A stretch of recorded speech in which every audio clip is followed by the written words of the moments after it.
If they want us to find all the zeros of this function, given that that's one of the roots, meaning one of the zeros. That's another word for zero. So if that's a zero, then so is negative. Negative. So is 2 minus 3i, because always if one complex number is a zero, so is its conjugate. Okay, yeah. That's a very valuable and important thing to understand. So here's that trick I was telling you.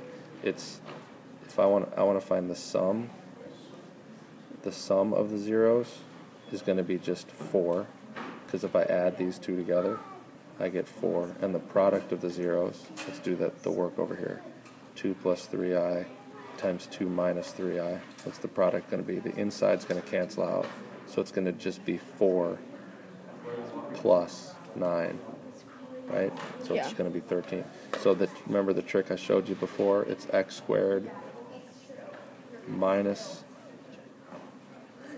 the sum plus the product of the zeros. So this one right here, if I multiply these two together, if I were to multiply x minus 2 plus 3i and x minus 2 minus 3i, if I were to multiply those together, I would get x squared minus 4x plus, I'm using the plus, 13. Okay? So this right here is what I get when I multiply those two together. Well, now if I want to find the other zero, there's only one more zero to this. I have to take this right here.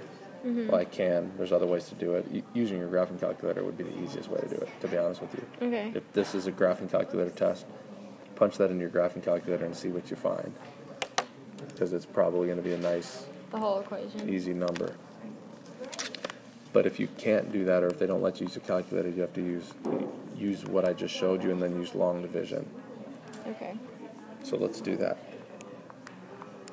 So if you couldn't use a graphing calculator, you'd use long division. So let's do that. I'm going to go ahead and take this and do long division with my x squared minus 4x plus 13.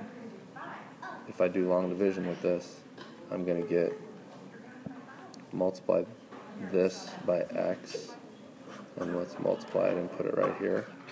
So I'd get x cubed minus 4x squared plus 13x, and now I'm subtracting everything. So it's going to be negative, positive, negative. So this right here would be 2x squared. This right here would be minus 8x plus 26.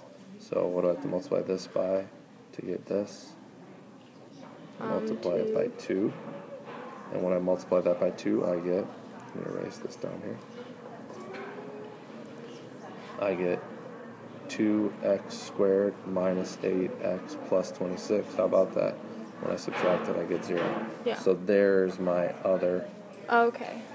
0. That's how you would do it if she wanted you to show your work. And the directions in your worksheet say calculate all the zeros. So she might have wanted you to calculate it, not just look at your graphing calculator. And that's how you do that. Okay.